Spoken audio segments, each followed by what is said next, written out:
¿Cómo pudieron barcos de madera más pequeños que el yate de un millonario enviar a 6.000 soldados japoneses al fondo en una sola noche? Esta es la historia no contada del arma secreta de Estados Unidos que hizo que Japón temiera la misma oscuridad que una vez gobernó. El reflector del destructor japonés barrió la superficie negra del mar de Salomón como el dedo de la muerte. Por un momento, el haz pasó tan cerca de nuestra proa que el mar mismo pareció temblar bajo una luz plateada. Aún así, falló. Nos quedamos paralizados. 23 marineros se apiñaron contra la cubierta del PT-164. Conteniendo la respiración, con el corazón latiendo con fuerza y con los motores parados.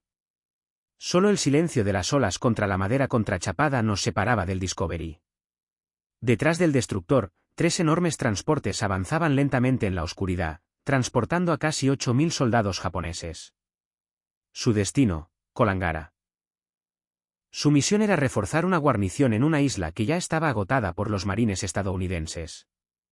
Era el 19 de julio de 1943. En menos de 4 minutos, esta frágil embarcación de madera, más pequeña que el yate de un millonario, decidiría el destino de miles de personas. Las probabilidades eran absurdas. La marina japonesa dominó la noche. Sus marineros, dueños del Tokyo Express, pasaban hombres y suministros a nuestros cruceros pesados con impunidad. Contra ellos teníamos delgadas tablas de caoba, temperamentales motores Packard y torpedos que a veces se descontrolaban. Sin embargo, esta noche, armados únicamente con audacia, 3 barcos PT intentarían lo imposible. Todos los hombres a bordo sabían lo que estaba en juego. En caso de fracaso, Kolombangaras saldría reforzado. El éxito y los transportes enemigos desaparecerían bajo las olas. Miles de soldados nunca pondrían un pie en esa isla. Éramos sombras en el agua. Fantasmas ocultos en el abrazo de la luna, esperando una señal para desatar el infierno. Pero ¿cómo podrían los barcos de madera desafiar a los monstruos de acero? ¿Cómo logró la arma secreta más improbable de Estados Unidos obligar a Japón a temer la misma oscuridad que una vez gobernó? Para responder a esto, debemos volver al principio, al nacimiento de la flota de mosquitos. Para entender por qué frágiles barcos de madera podrían aterrorizar a la armada más disciplinada del mundo. Debemos retroceder al verano de 1943. La guerra del Pacífico pendía de un hilo. Japón seguía dominando la noche. Sus destructores y transportes atravesaron las Islas Salomón con facilidad. Estos recorridos tenían un nombre, el Tokyo Express. Para los oídos estadounidenses, fue la carrera de las ratas. De cualquier manera, el resultado fue el mismo. Todas las noches, al amparo de la oscuridad, los refuerzos y suministros japoneses llegaban a las islas en disputa. Al amanecer, desaparecieron en fortalezas de la jungla, dejando a los marines estadounidenses frente a nuevas tropas y municiones interminables. Los almirantes estadounidenses no tenían respuesta. Nuestros cruceros y destructores, construidos para duelos en mar abierto, eran torpes en estos estrechos canales. El radar nos dio ojos en la oscuridad, pero no agilidad. Los duelos de disparos en aguas confinadas solo alimentaron la confianza japonesa. En la isla de Tsavo, en agosto de 1942, 4 cruceros aliados se hundieron en una sola noche. La Armada Imperial salió ilesa. La lección fue brutal. Por la noche, el sol naciente reinaba supremo. Estados Unidos necesitaba algo diferente, algo inesperado. No se trata de otro gigante del acero que pudiera competir con Japón arma por arma, sino de un arma que cambió las reglas del combate naval. La respuesta vino de la desesperación y el ingenio. Desde astilleros secretos de Nueva Orleans hasta Nueva York, los diseñadores plantearon una pregunta herética. ¿Qué pasaría si la victoria no requiriera armadura? ¿Qué pasaría si la velocidad, la sorpresa y la audacia pudieran superar a la fuerza bruta? De esta apuesta nació el barco torpedero Patrol. 80 pies de caoba laminada, 20 pies de ancho. 3 motores Packard de 1500 caballos, la misma línea de los motores de avión. 4 torpedos Mark 13, cada uno de ellos con un peso equivalente al de una casa en casa, ametralladoras, un único cañón de 20 milímetros y el coraje de una docena de hombres, todo ello apiñado en su estrecho casco de madera. Para los almirantes residentes en Jutlandia y la bahía de Manila, los barcos PT parecían algo ridículo. Embarcaciones de juguete no aptas para una guerra seria. Pero otros vieron algo diferente. El comandante James Patterson, conocido como Wyatt Jim para sus hombres, argumentó que Estados Unidos necesitaba guerrilleros del mar, piratas que atacaran y huyeran, asesinos armados con torpedos, barcos que no lucharan limpios sino con inteligencia. Fue una ruptura radical con la doctrina. La tradición naval decía que la victoria llegaba cuando las líneas de acorazados intercambiaban truenos en el horizonte. Pero en 1943, la tradición era una sentencia de muerte. El Pacífico exigía innovación. Para Japón, el dominio de la lucha nocturna se había convertido en un pilar de la estrategia.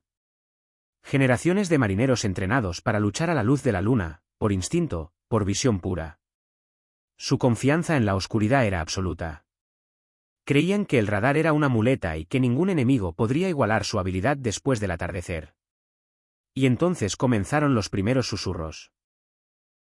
Hay informes de barcos mosquito estadounidenses, diminutos y rápidos, imposibles de rastrear, que atacan en la noche como cobras en aguas negras. La Armada Imperial desestimó estos rumores al principio. La idea de que los estadounidenses enviaran lanchas rápidas de madera contra destructores de acero parecía absurda. Sin embargo, en el verano de 1943, esa absurdidad ya se estaba preparando para hacer agujeros en la armadura de confianza de Japón. Este fue el mundo en el que surgieron los barcos PT.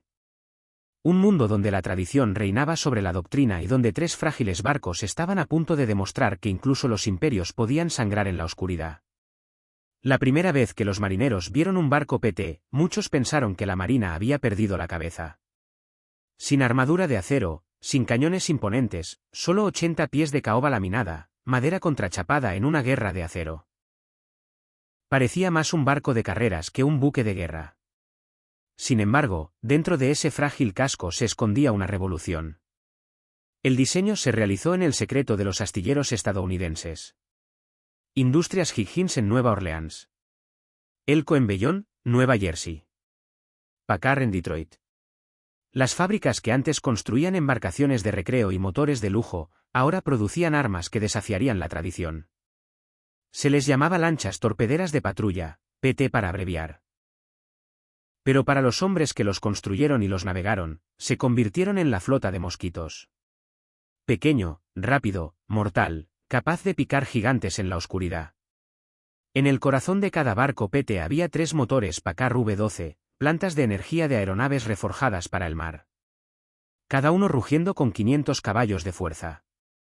Juntos, podían impulsar un barco a través de las olas a más de 45 nudos, más rápido de lo que la mayoría de los destructores podían siquiera girar sus armas. El ruido era ensordecedor. La vibración sacudió cada tabla.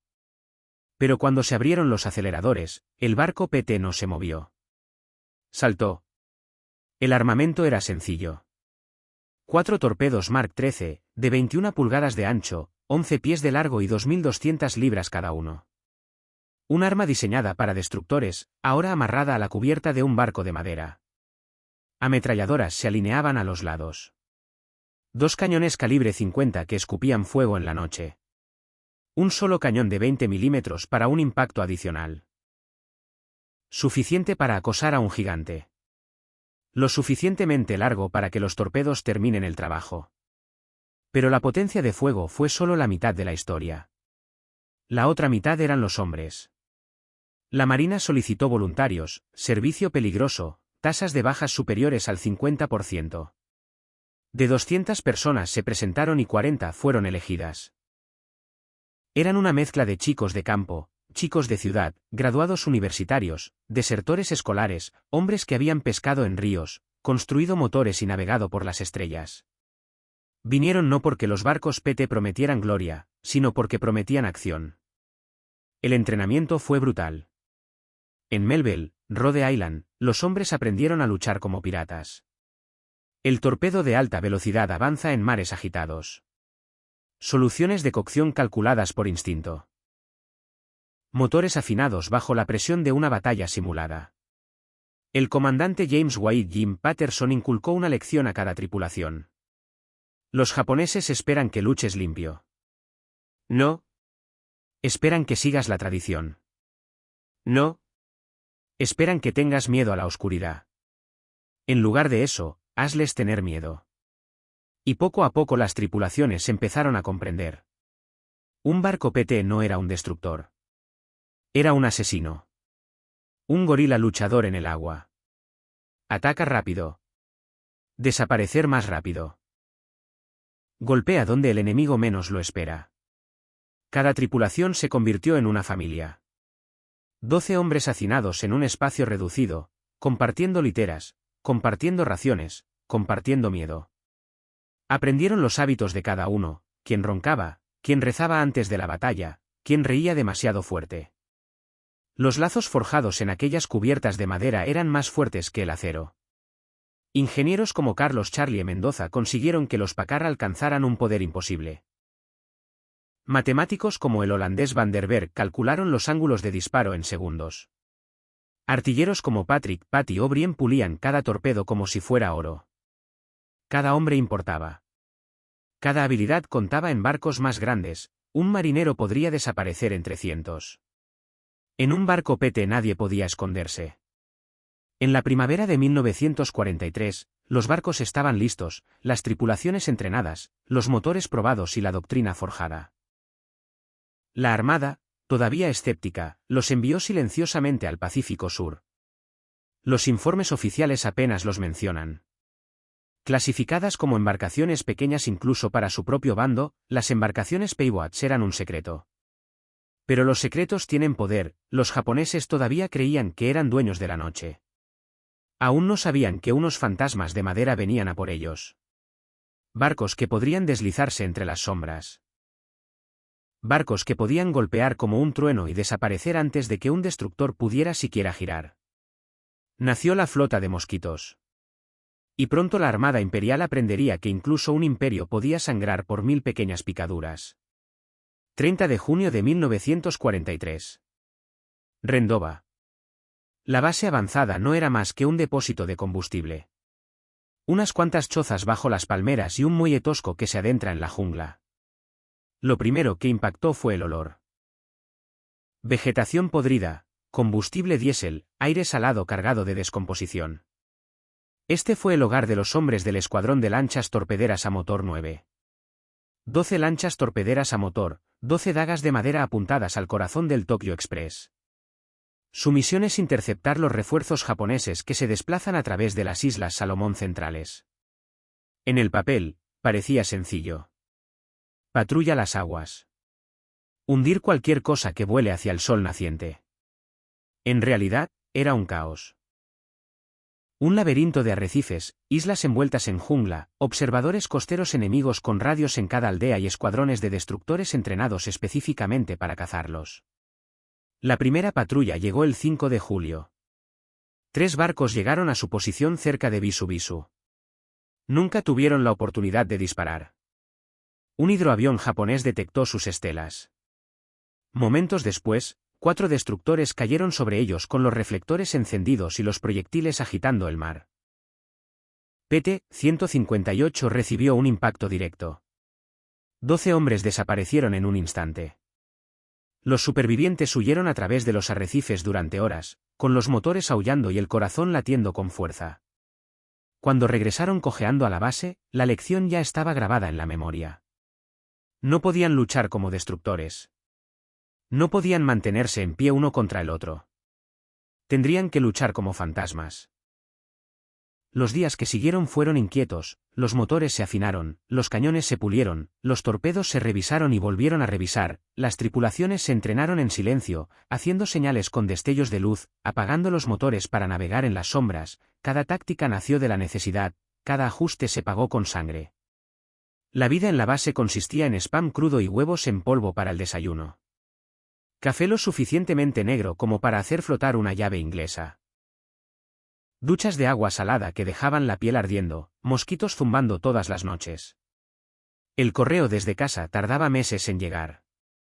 Sin embargo, la moral se mantuvo estable porque cada hombre sabía que era parte de algo diferente, algo secreto, algo peligroso. Durmieron por turnos, compartieron literas, jugaron al póker bajo faroles que proyectaban largas sombras, historias de su hogar mezcladas con chistes demasiado oscuros para los forasteros.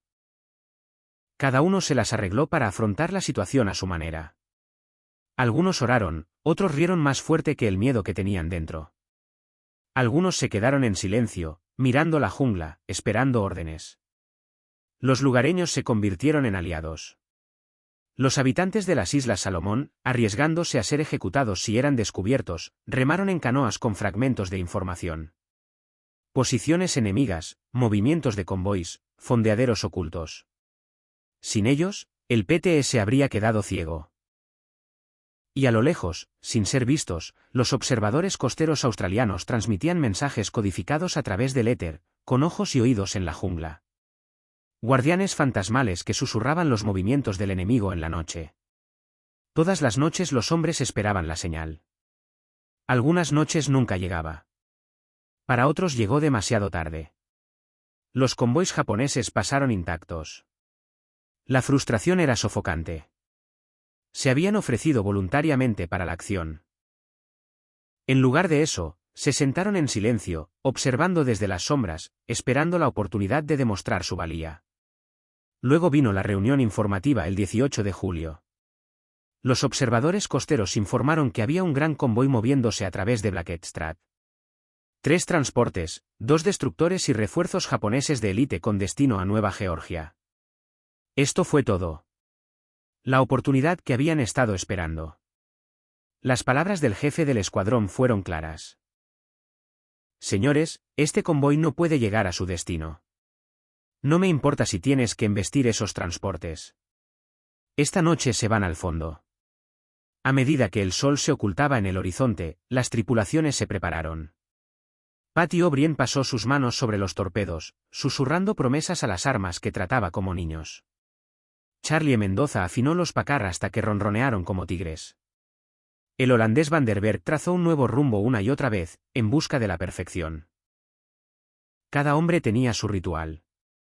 Cada hombre llevaba su miedo. A las 8:30, soltaron amarras y se adentraron en la oscuridad. 3 barcos, PT-164, PT-168, PT-171. Motores silenciados, cañones probados, torpedos preparados. El mar estaba más agitado de lo esperado y las olas golpeaban los cascos. Pero dio cobertura al 23, cuando llegaron a su punto de emboscada. La luna estaba baja. Las sombras se extendían sobre el agua. Cortaron los motores y se fueron a la deriva. Esperó. Los hombres permanecieron inmóviles, con los oídos alerta y los nervios en tensión. Cada crujido de la madera, cada salpicadura de las olas, cada segundo arrastrado. Luego, a las 11:47, la radio crepitó. La voz de un observador costero. 3 grandes barcos. 2 escoltas con rumbo 280, velocidad 18 nudos, alcance 15 millas. La caza había comenzado y la flota de mosquitos se preparaba para mostrar sus dientes. Medianoche del 20 de julio de 1943. El mar estaba oscuro e inquieto frente a la costa norte de Bella la Bella. 3 lanchas PT navegaban en silencio, con los motores en marcha, las tripulaciones esperando y los ojos esforzándose por penetrar en la oscuridad. Luego aparecen formas en el horizonte. Al principio solo sombras contra el campo de estrellas, luego más. Siluetas enormes deslizándose hacia adelante. 2 destructores a la cabeza. 3 transportes avanzando pesadamente detrás. Otro destructor custodiando la retaguardia. Se movían en formación perfecta. Confiado, inconsciente. El teniente comandante Arthur M.M.C. Fersonen susurró el plan. El PT-168 atacaría desde el puerto. PT-171 desde estribor. PT-164. Su barco directamente por el medio a través del ojo de la aguja entre 2 gigantes de acero. Fue una locura, pero una locura precisamente lo que los japoneses nunca esperarían. Todo adelante, despacio, ordenó Mac. Los barcos avanzaron lentamente a 5 nudos, sin apenas moverse, dejando que el convoy se acercara a ellos a 2000 yardas. Los marineros podían oírlo. El profundo zumbido de los motores diésel, el gemido de miles de toneladas empujando a través del agua negra. A 1500 yardas, surgieron los detalles. Puentes pagoda, barreras de carga e incluso figuras moviéndose sobre cubierta. A 1000 yardas, llegó la orden. 3 clics en la radio. Los motores rugieron desde el ralentí hasta el acelerador a fondo. Las lanchas PT saltaron hacia adelante, con las ramas alzadas y el rocío explotando a su alrededor. 40 nudos hacia las fauces del enemigo. Los reflectores brillaron. Un blanco cegador cortó la noche. Los vigías japoneses se tambalearon por la sorpresa. Esperaban submarinos, tal vez destructores. Nunca esto. 3 fantasmas de madera cargando de cabeza hacia su formación.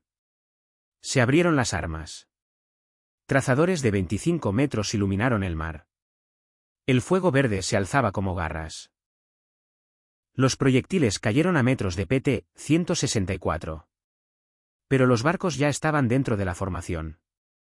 Demasiado cerca para las armas grandes. Demasiado rápido para que los equipos de búsqueda pudieran rastrearlo. El suboficial jefe Tom Eragan apretó los gatillos. Sus 2 cañones del calibre 50 escupían furia.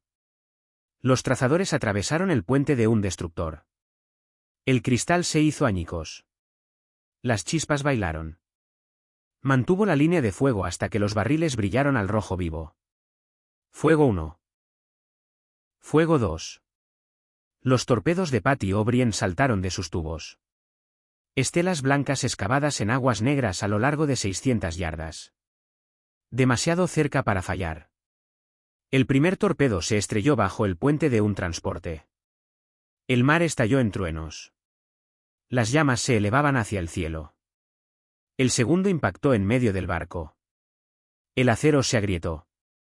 El barco se rompió la parte trasera. Miles de soldados salieron corriendo al agua gritando. Tras ellos, PT-168 lanzó su Sprague. Ambos torpedos impactaron en el segundo transporte. Estaba cargado con municiones. La explosión convirtió la noche en día. Una bola de fuego rodante ascendió a gran altura, arrojando acero fundido y cuerpos en llamas a través del mar. La onda expansiva arrojó a los hombres al suelo. Los incendios lamieron el casco de madera del PT-168, pisoteados con botas y manos desnudas. El caos consumió el convoy. Los destructores giraban desesperadamente. Se cruzaron los focos de búsqueda. Las armas se dispararon salvajemente. Pero se enfrentaban a una elección imposible. Fuego y riesgo de golpear a los suyos. O bien, mantenga el fuego y observe cómo mueren los transportes. Un destructor giró bruscamente hacia PT-164. Su proa cortaba el agua como un cuchillo. 10 segundos para el impacto. Mac apretó el acelerador más allá de sus límites. El Packard gritó. El PT giró en un arco desesperado. 10 pies. Ese era el margen. 10 pies entre la supervivencia y la aniquilación. Mientras pasaban, Arrian vació otro cinturón en el puente enemigo. Las chispas cayeron sobre el acero. Los hombres se agacharon para cubrirse. PT-171 tuvo menos suerte. Joy Antonelli se alineó en el tercer transporte. Un reflector lo iluminó. Trazadores cosidos a lo largo de su arco. Agujeros hechos en la madera. Un proyectil impactó en un torpedo. Milagrosamente, no detonó. Pero Joy se vio obligado a detenerse y su barco dejó una estela de humo. Mac dio la orden. Lanza el resto y sácanos. 2 torpedos más cayeron al agua. El último transporte giró, peinando la estela y los 2 peces se deslizaron sin hacer daño. El convoy contraatacó, cada arma disparada y el mar agitado por las salpicaduras. Los proyectiles de 5 pulgadas aullaban en lo alto. Un solo golpe podría convertir cualquier PT en leña. Las barcas mosquitos huyeron. 3 motores gritando, zigzagueando entre cortinas de fuego, mientras las olas explotan en rocío fosforescente. Detrás de ellos, el mar ardía. 2 transportes se hunden.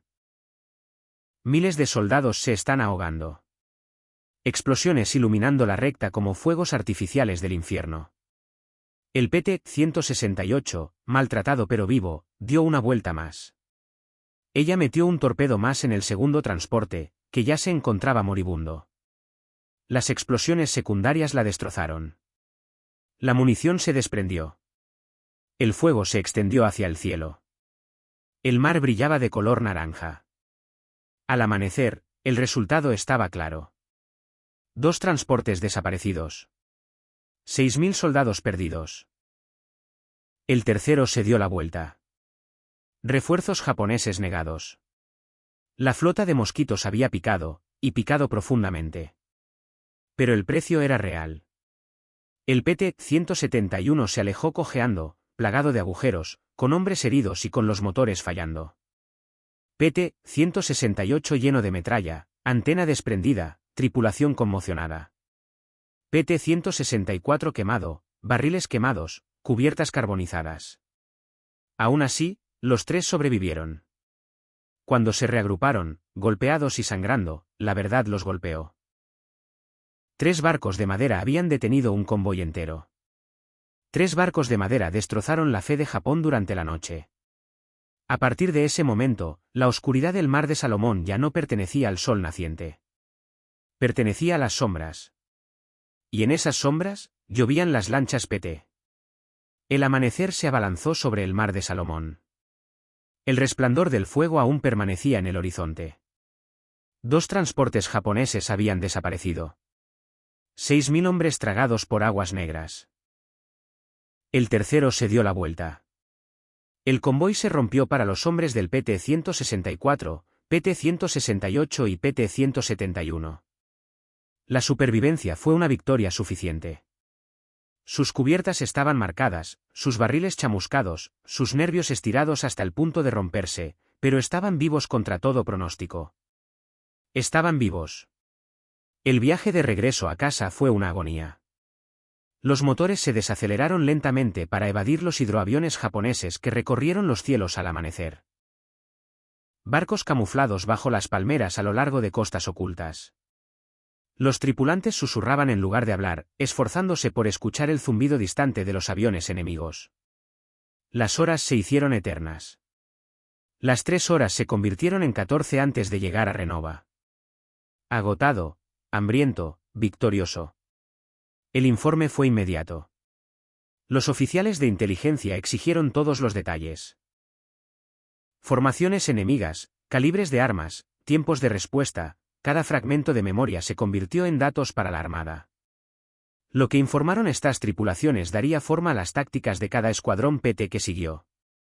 Las interceptaciones de radio contaron otra historia.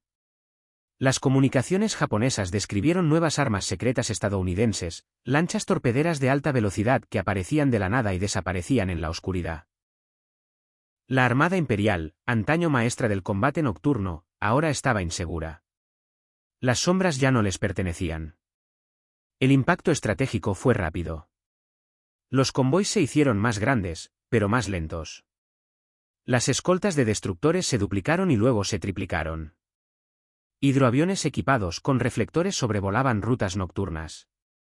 Cada ajuste significaba que llegaban menos refuerzos a las guarniciones. Cada vacilación significaba que las tropas estadounidenses en tierra podían respirar más tranquilas. Los efectos psicológicos son aún más profundos. Los soldados japoneses que esperaban en las playas de la isla observaban el horizonte en busca de barcos que nunca llegaron. El hambre reemplazó a la confianza. El aislamiento sustituyó al refuerzo. Las ofensivas fueron canceladas. La moral flaqueó. El mito de la invencibilidad destrozado por 3 barcos de madera contra Chapada y Coraje. Pero el costo fue real. En cuestión de semanas, el PT-66 pisó una mina. Todos los tripulantes se perdieron. El PT-162 fue capturado muerto en el agua por destructores japoneses que volaron en pedazos a plena luz del día. Joy Antonelli del PT-171 asesinado por un francotirador en una base avanzada. En octubre ya habían desaparecido 7 barcos de la escuadra. 73 hombres nunca regresaron. Sin embargo, el tipo de cambio fue brutal a favor de Estados Unidos. Por cada barco perdido, los convoys enemigos sangraban. Destructores, transportes, barcazas, miles de tropas que nunca llegarían al campo de batalla. Cada torpedo disparado se medía no solo en acero destruido, sino en vidas estadounidenses salvadas en las playas y selvas de las Islas Salomón. Los sobrevivientes llevaban cicatrices tanto invisibles como visibles. Pesadillas de barcos en llamas, los gritos de hombres ahogándose, el recuerdo de mirar fijamente los reflectores, sabiendo que la muerte estaba a solo un clic del gatillo. Algunos hombres se quebraron. Algunos se retiraron al silencio. Otros rieron más fuerte y bebieron más. Cualquier cosa para hacer retroceder la oscuridad. Pero todos sabían que habían cambiado la guerra. Cuando la noticia de la batalla se extendió por la flota, empezaron a circular rumores, historias de barcos mosquito que hundían gigantes, de embarcaciones de madera contrachapada que humillaban al sol naciente. Los comunicados oficiales fueron cautelosos. Los barcos PTY permanecieron clasificados, pero los marineros hablaron, y en sus historias, la flota de mosquitos se convirtió en leyenda. Los japoneses nunca volverían a ser dueños de la noche por completo. Ahora, cada viaje de abastecimiento traía consigo el miedo. Cada sombra en el horizonte podría ocultar el aguijón de un torpedo. Las consecuencias del accidente del estrecho de Blackett no fueron solo tácticas. Fue psicológico. Fue estratégico. Fue una prueba de que la innovación y la audacia podían convertir la debilidad en fortaleza. Prueba de que incluso en las aguas más oscuras, el coraje puede brillar más que el acero. Y cuando el sol salió sobre las Islas Salomón esa mañana de julio, los hombres del Escuadrón 9 supieron que no solo habían sobrevivido a una noche de fuego. Habían alterado el equilibrio de la Guerra del Pacífico. La guerra continuó. Las batallas se hicieron más grandes. Nombres como Lady Gulf y Okinawa llenaron los titulares. Y, sin embargo, en las sombras de la historia, la flota Mosquito dejó una marca que ninguna bomba ni acorazado pudo borrar. Para Japón, el miedo nunca desapareció. Los oficiales que una vez se jactaron de su supremacía en la lucha nocturna admitieron después de la guerra que las lanchas PT eran su pesadilla. Los submarinos podrían ser cazados. Se podían ver aviones acercándose. Pero estos fantasmas de madera que aparecían de la nada y desaparecían sin dejar rastro convertían a la oscuridad misma en un enemigo. Ese miedo se extendió hacia el exterior. Cada convoy redujo la velocidad. Todo refuerzo se retrasa. Cada plan reescrito. Miles de soldados japoneses murieron de hambre en las islas porque los suministros nunca llegaron. No de bombarderos, ni de submarinos, sino de barcos de madera construidos en astilleros secretos estadounidenses. El legado llegó más allá del Pacífico. La doctrina cambió. Las armadas de todo el mundo estudiaron la campaña del PT, velocidad, sorpresa, simetría. Estos se convirtieron en los principios de la guerra moderna con pequeñas embarcaciones. Desde los barcos lanzamisiles de la Guerra Fría hasta las naves de ataque rápido de la actualidad, cada diseño lleva el ADN de aquellos buques de asalto hechos de madera contrachapada. Los propios hombres llevaron el recuerdo para toda la vida. Dus van der Berg regresó a Yale y cartografió las corrientes oceánicas con la precisión que antaño utilizaba para esquivar destructores.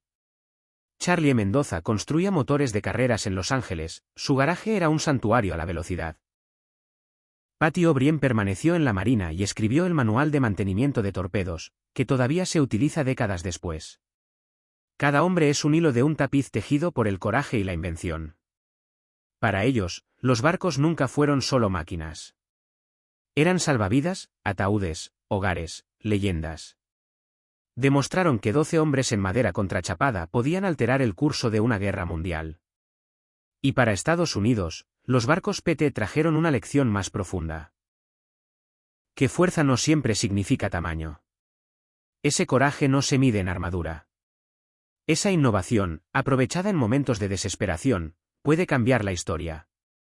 Cuando el último barco PT fue retirado en 1959 y reemplazado por acero, misiles y radar, la historia podría haber terminado.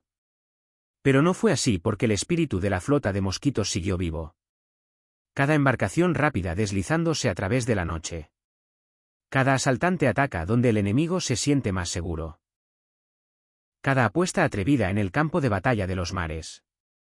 Todos llevan el eco de julio de 1943. 3 barcos de madera contra un imperio.